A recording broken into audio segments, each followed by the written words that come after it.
Hi guys, welcome to another roster review. We're seeing that you guys are finding these quite popular, so I thought this would become a regular piece of content now.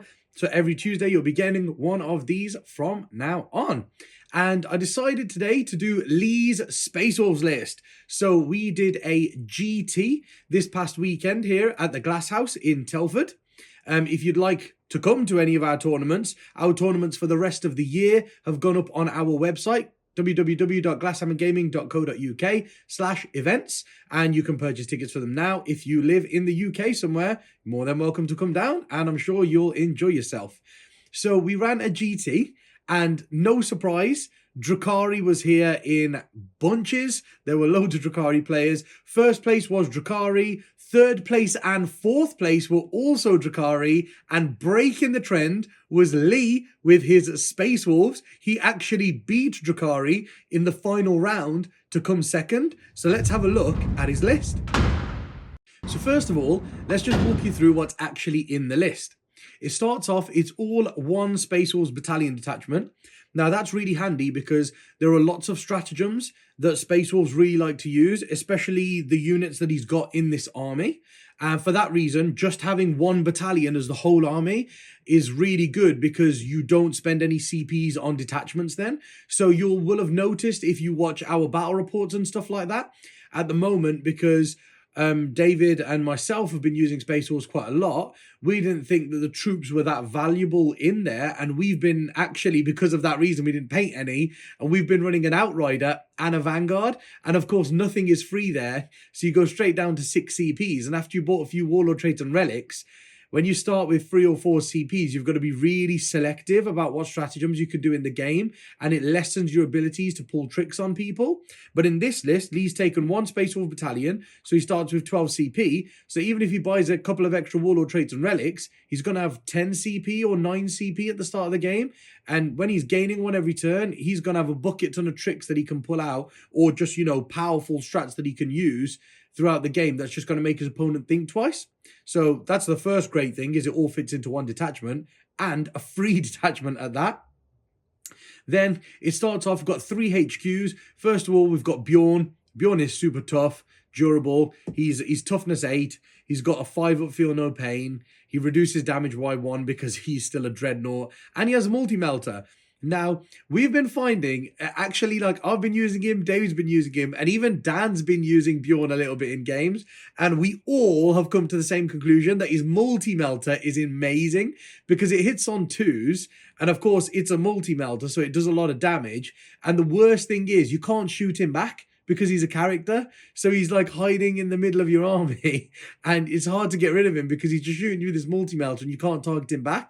And when you finally do get in there to try and kill him in combat, like we said, he's toughness 8, reduces all your damage by 1, and has a 5 feel no pain, and he hits you back really hard in combat if you don't fully get rid of him, which is hard to do in one swing. So I think Bjorn is a really strong choice in any Space Wolf army. Then you took Njal. Now, Njal is MVP. He's really good. He makes everyone doubly survivable. So we're going to talk about that a little bit in how the list works. So the powers he's got is Living Lightning, Murderous Hurricane, and Stormcaller. So they're three all-round ones, really. Living Lightning does a bit of extra damage. Murderous Hurricane makes people fight last, which, of course, is great if you're a combat army. And it helps if you're fighting against another combat-orientated army. In that melee-on-melee struggle, it sometimes can decide who comes out on top. And then Stormcaller helps you against shooting armies because it gives light cover to everyone. So he's built Njal to be a bit of an all-rounder, which I think is brilliant when you're going to a tournament. Then he's got a captain. Now the captain's got a jump pack, a thunderhammer, and a storm shield. So he's quite survivable, but he hits like a brick with a thunderhammer. He's got the armor of rust, so that's another source of fight last. He's got Rights of War on him, so he makes all Space Wolf core units within 6 inches of him objective secured, which is great for things like Wolf Guard and Blade Guard. So I think it helps him play the mission a little bit more. And then on top of that, he spent 1 CP to take the Hunter Warlord trait on him as well. So he's got 2 Warlord traits. Now, I believe that's the only CP that's been spent before the game. So he starts the game with 11 command points. And that means he can do all sorts of stuff. There's some great stratagems in there like Transhuman, Savage Strikes. There's quite a few different things you can do. And I think having the CPs to be able to do them just makes you, more reliable in the game. And like we say, it's going to be something that's on your opponent's mind when they charge you and they're like, oh, he's got like 7 CP. He can interrupt and still do all the other things that he wants to do in the game. So it plays a big part in how the army plays as well. Then we've got the troops. Now, these are pretty bog standard. There are 2 units of intercessors with a power fist on the sergeant because, again, you get +1 to hit as a Space Wolf. So even though normally you'd be -1 to hit with a power fist, with the +1 buff for being Space Wolves, you're actually still hitting on 2s with your power fist. Actually does quite a lot of damage, especially when it's on the sergeant for 4 attacks. It can just help you out of sticky situations, and it can help your intercessors bully other small units off objectives. And then on top of that, there's 5 infiltrators as the third troops choice. It's brilliant because it just stops some deep strike armies being able to come in anywhere they want. You can zone off a little area where they can't come in, and that can help you play the game, especially with all these combat armies out there. Like, you've got things like Hellions, and Hellions at the moment are Cult of Strife, and you've got things like Blood Angel Vanguard Veterans, and all of these units, like Blood Angels, Evil Sons, and Cult of Strife units, they can all deep strike 9 away, but have +1 to their charge. So they can get 8-inch charges, re-rolling with CPs, which are actually quite reliable. An 8-inch charge with CPs is quite reliable. But when you come across these kind of things and you drop your infiltrators in the little area where you don't want them to deep strike and charge, all of a sudden they've got to be 12 away. And if they're over 12, they can't declare you as a charge target. So it really limits where your opponent goes. I think infiltrators are a great troops choice for a combat army like Space Wolves. Then he's got a unit of 6 Blade Guard veterans and a unit of 3 Blade Guard veterans. Very tough, protect the characters, hit like a ton of bricks. They do kind of everything you want them to do.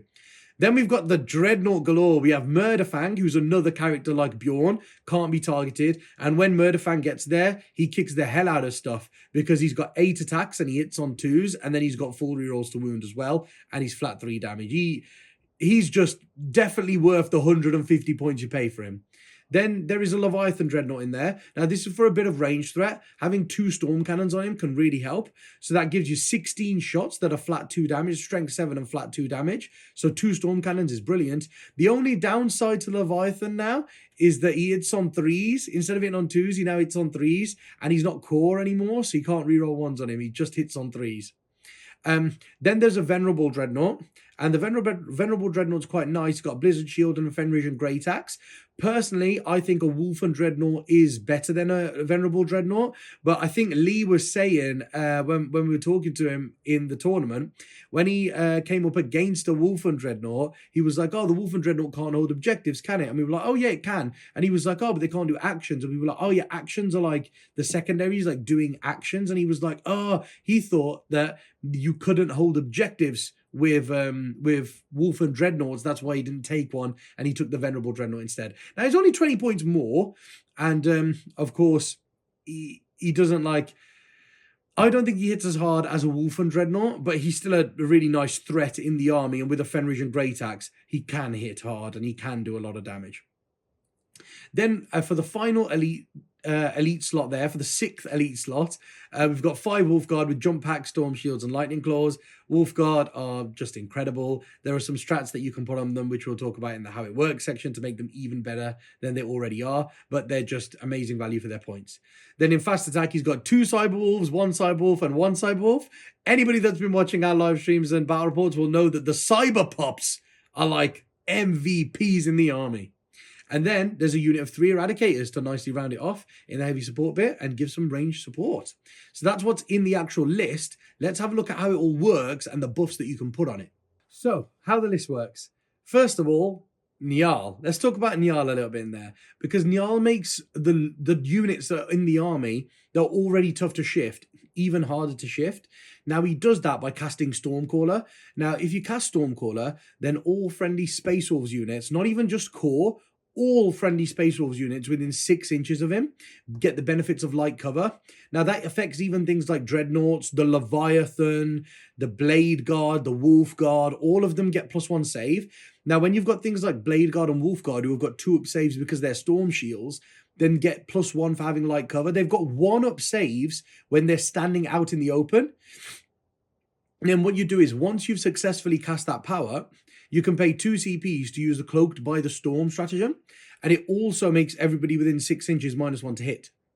Now, if you're shooting at this Space Wolf army and you're -1 to hit it, and they've got the benefits of light cover, they're going to be incredibly hard to shift, and they're already pretty tough with the things like having toughness 7, and then all of the infantry having 4 up invulnerables, and having the -1 damage on all of the dreadnoughts. When you put all of that, and then you consider that you're also -1 to hit them, and they get +1 save, they're just so hard to take down. Then on top of that, it plays the mission very well because it's so hard to kill. So it does secondaries like Stranglehold very well because you can kind of move on to 3, especially when you've got the little Cyberwolves as well. You can hold the backfield objective with a single Cyberwolf. You can run up to like one of the other objectives on the board with 1 Cyberwolf one turn, 2 Cyberwolves the next turn, stuff like that. And then the rest of your army can concentrate on 1 to 2 objectives as well, so that you can always kind of concentrate on getting 3 yourself and pushing your opponent off 1 by pushing forward the rest of your army. So I think it does things like Stranglehold very well. It is also built to do To the Last quite reliably well. Now, I didn't realize this, but the To the Last are quite nice. It's quite a nice secondary to take with this army because they're quite nice units to take it on. Now, the Leviathan is one of the To the Last choices, and I think that's great because when you've got this many threats running at you, you've got 2 units of Blade Guard running at you, you've got a Dreadnought, a Murderfang, Bjorn, and Wolfguard running directly at you with like these buffs on them from Njal, and then there's a Captain, Smash Captain in there. When you've got all of these threats coming straight in your face, you don't really want to be diverting your firepower to the Leviathan Dreadnought behind them. You want to kill those threats because they're the ones that, when they get to you, they're going to kill you. You don't really want to have to waste your firepower on this Leviathan, especially when it's tough to kill. And if it's also walking up the board, but at the back of the bubble, so at the front of the bubble, you've got your, all your combat units with Njal 6 inches behind them, then within 6 inches of Njal, but behind him, so 12 behind your combat stuff, you've got the Leviathan. He's still gaining the benefits of light cover. He's -1 to hit, and he's getting the light cover, and he's -1 damage, and he's got 14 odd wounds or 13 wounds. He's really tough to shift. You have to put a significant amount of firepower into him to kill him. You're just not going to want to waste that. So I think that's quite cleverly done. He's a nice 5 points on that. But then on top of that, Bjorn is the second while we stand, and he's another character that's in the middle of your army. We've already talked about how hard he is to kill, so that's another 5 points you can reliably get.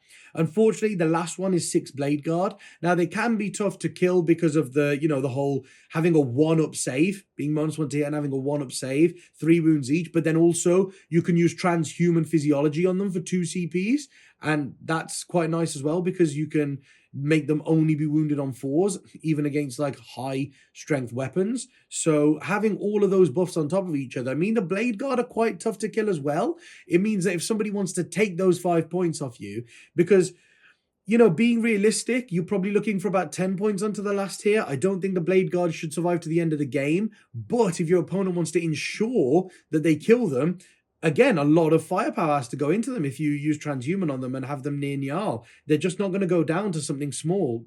Your opponent will have to concentrate on them to kill him. Then on top of that, it's good at doing Oaths of Moment too, if you ever need it to, because not many things in here are big units to foul morale on, which is always a benefit. Oaths of Moment is quite nice, especially if you're going second, because if you're going first, your entire army is going to be running towards the middle of the board anyway. So you will have a lot of units on the middle. But if you go second, you can kind of trade very well. Like you can... for example, if you're going first, your army runs on there and they're hard to shift, so you get the points. Now, if you're going second, once your army's gone on there, the following turns, your army can run off and you can like run a Cyberwolf onto the middle, and that'll get you Oaths of Moment because you just got Oldie at the end of the battle round. And if you're going second, that's quite easy to do with things like Cyberwolves. So, I think there's options in there for if you go second for the rest of your army to push forward and those things to sit on the objectives. So I think that's quite well thought about as well. Then the Blade Guard and Vanguard are great targets for savage strikes. It's +1 to wound on the charge. Now, it is 1 CP for the Vanguard, for the Wolf Guard, is what I meant to say, not Vanguard. It's 1 CP for the Wolf Guard because they're a 5-man unit. It's 2 CP for the Blade Guard because they're a bigger unit, but it gives you +1 to wound.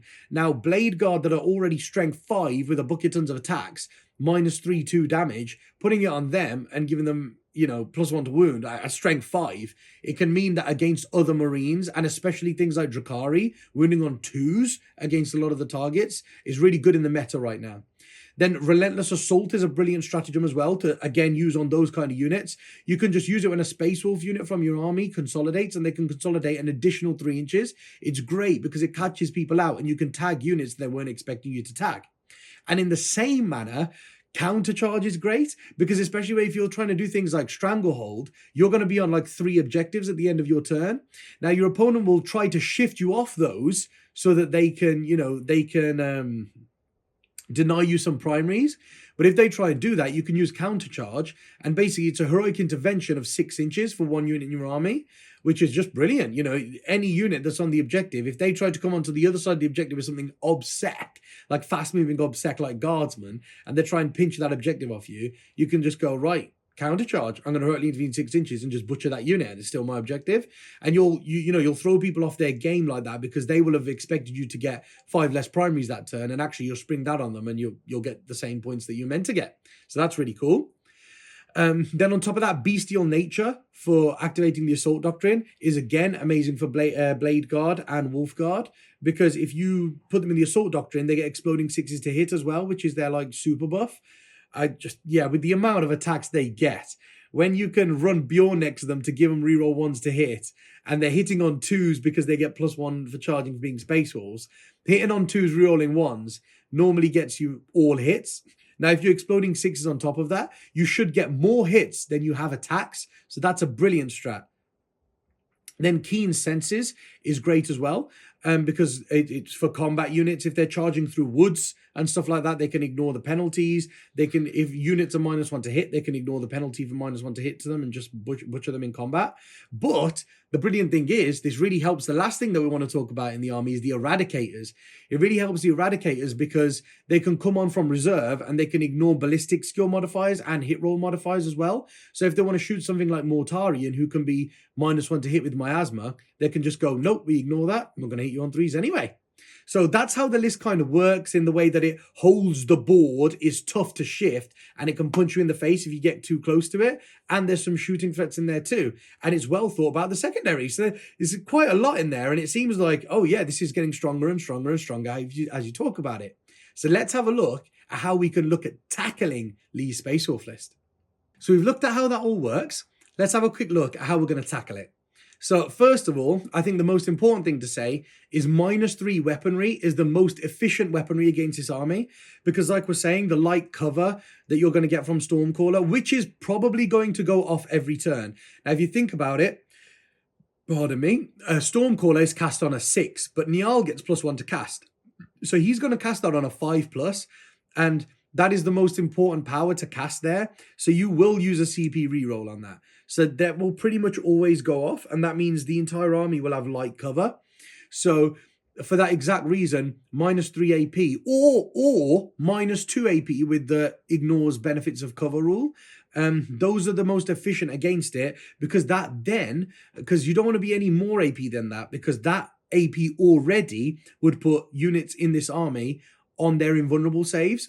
So the Blade Guard are 4-up invulnerable saves, the Wolf Guard are 4-up invulnerable saves, the Dreadnought, the Venerable Dreadnought has a 4-up invulnerable save.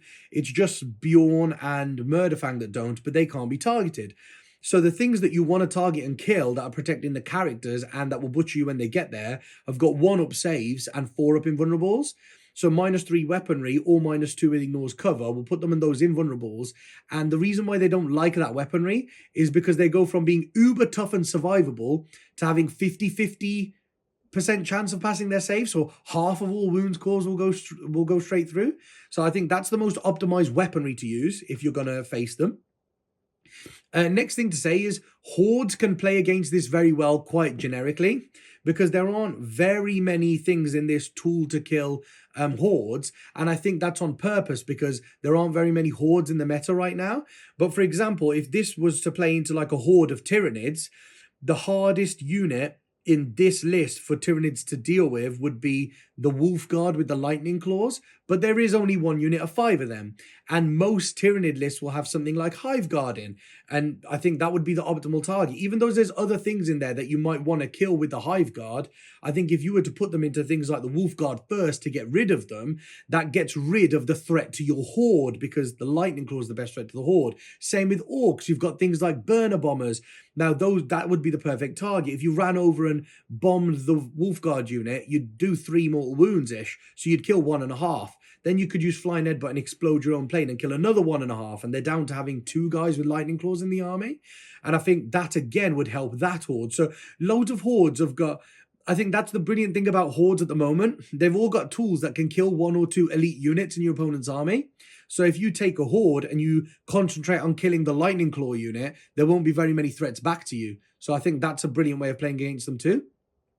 The next thing is Mortal Wounds. Like we've just said, it's a very elite army, and all of these infantry units in this army that you're paying a lot of points for are all having like 3 wounds or 2 wounds with 2 up saves and 4 up invulns. So incredibly hard to shift. Now, if you incorporate things in your army like Void Raven Bombers, Dark Talons, Archaeopter Fuselaves, the Orc Burner Bombers that we've just talked about, all these kind of planes that can drop bombs and do mortal wounds, they can add a lot to your army in terms of, if they're playing against something like this, they can really hurt the elite units in the army. And also it then forces the things like the Leviathan Dreadnought and also the Eradicators to have to go after those planes, because that's another thing I was going to talk about, is mortal wounds and flyers are brilliant against this, because the Eradicators and the Leviathan are the only really answer in this army to flyers and a little Wolf Guard unit. Now, if those flyers come over and they concentrate on killing the Eradicators and the Wolf Guard, then there's nothing to charge them and no real specific anti-tank weaponry to shoot them out the sky. So planes would be a very big problem for this list, because as soon as the Wolf Guard and the Eradicators are dead, not only do you not have very much of an option of killing the planes, but they can also move block some things like Dreadnoughts, which aren't particularly fast in your army already. So that's a brilliant way of dealing with them. Mortal Wounds and flyers. So that's 4 ways. And the final way that is, it's very situational in terms, is Resilient OBSEC.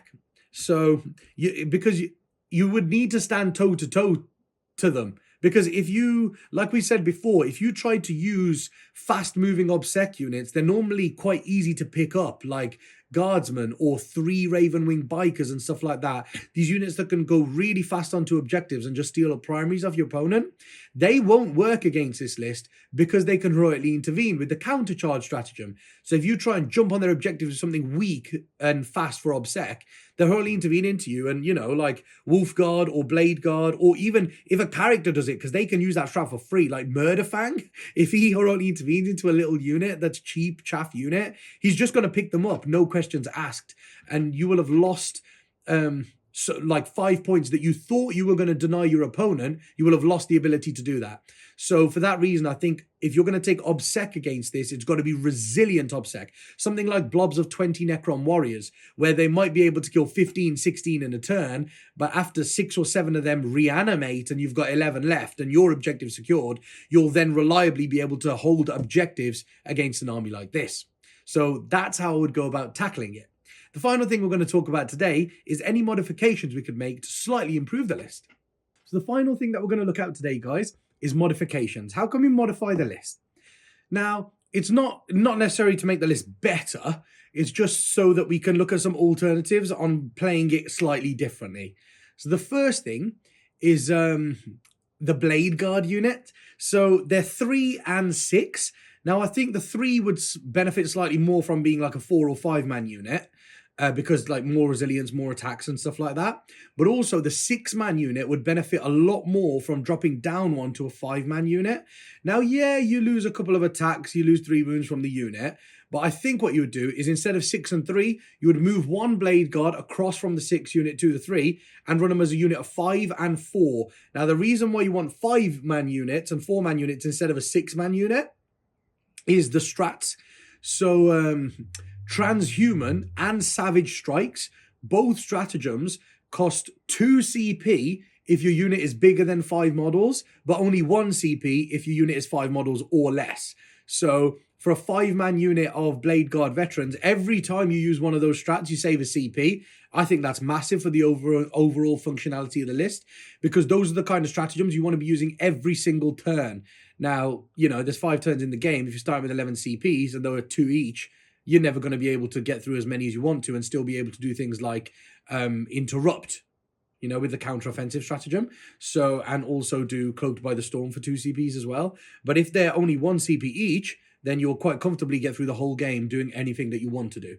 So I think that's a very important change. The other thing is the Venerable Dreadnought. I don't think the Venerable Dreadnought does anything specific in that list. He's not there to perform a specific function that's better than the rest. And quite frankly, it gives your opponent's anti-tank weapons a target, because the other Dreadnoughts, like we were saying, the Leviathan, you don't really want to target that because it's just sitting at the back shooting. It's not going to get close to you. You don't really want to target that. Then Murderfang and Bjorn, they're running at you, but you can't target them. So anti-tank weaponry is not very good against this list, other than the Vendread. The Venerable Dreadnought just gives them something to shoot with their anti-tank weaponry. So personally, I would swap the Vendread out for a second unit of 5 jump pack Wolf Guard with the Storm Shields and the Lightning Claws, because they move faster than that Dreadnought. They don't give your opponent targets for their anti-tank weaponry, and also their infantry.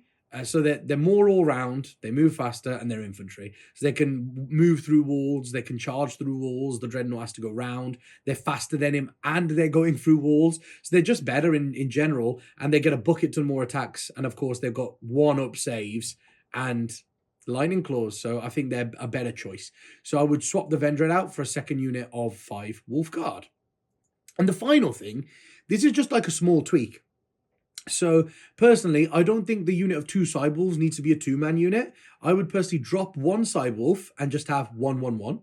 So all you're doing is dropping 1 Cybwolf and then drop the Storm Shield on the captain, because he doesn't really need it. So you're not really losing anything functionality-wise from the list by doing that. Drop 1 Cybwolf, drop the Storm Shield on the captain, and instead, what you can do for those points, you can upgrade both of the Intercessor units with Power Fists up to Infiltrators. So your troops can be 3 units of 5 Infiltrators. Now that's big because you can forward deploy them to get objectives earlier on in the game, put a little bit more pressure on your opponent, and also that's 3 bubbles of 12-inch deep strike denial for your opponent. So that will completely shut down deep strike combat armies totally. So I think that is a massive change, and I would definitely do that one. Out of all 3 of them, that's the most important change, and then the Blade Guard change as well. So if you're looking to play a list kind of similar to this, please have a look at the modifications here and, you know, take them into account when you're building your list. Right, I hope you've really enjoyed this roster review. It's a coverage of Lee and his Space Wolves that came second at the Glasshammer GT #2 this past weekend. He did really well.